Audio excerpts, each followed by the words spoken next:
My job is to present the right ideas. And if the Republicans think they've got a better idea, they should present them. Now, for a president who says he is open to GOP ideas, he sure is keen on smacking them down. The president all but bragging about a veto threat count that is now up to 10. That's 10 vetoes for a president who's had all of 2 vetoes in his last 6 years in office. And this from the same guy who says he takes things into his own hands because Republicans offer him no bills.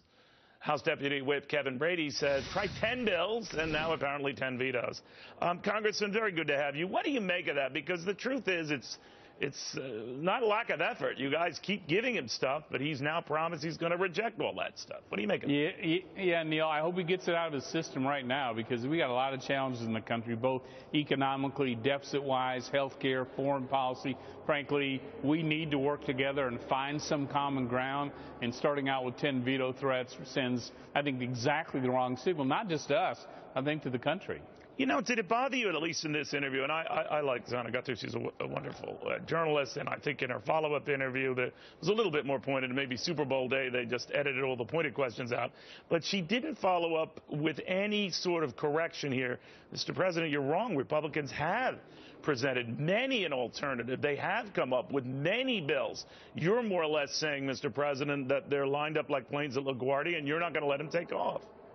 Well, I will tell you, as you know, last session, 380 bills to the Senate.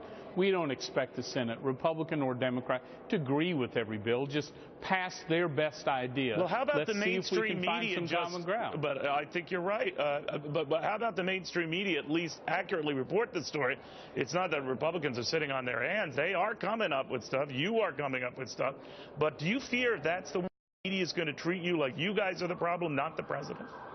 Absolutely, and we saw this. You know, I work a lot on trade issues. There's actually common ground, some pretty exciting trade agreements. When we passed South Korea, Colombia, and Panama in a bipartisan jobs way, you know, the president didn't even hold the signing outside the Oval Office. It was as if it didn't happen in the media because it didn't fit the narrative that Republicans and Democrats were working together on jobs. And I fear we've got the same narrative going on.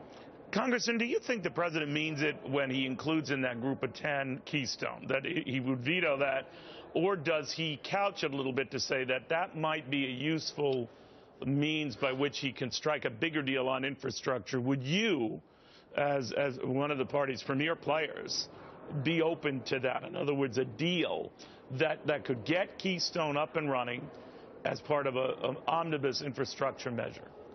You know, if it is the right infrastructure measure, if it's really well thought out, it still ties user fees to many of the infrastructure issues. I think that, yes, the president's proposal to just tax U.S. companies abroad, create a minimum tax, try to fund some infrastructure that way, I think that's exactly the wrong way to do it. But yeah, if there's a thoughtful long-term solution on infrastructure, you know, that also brings along the Keystone Pipeline and the jobs with it, you know, that we ought to take a serious look at that.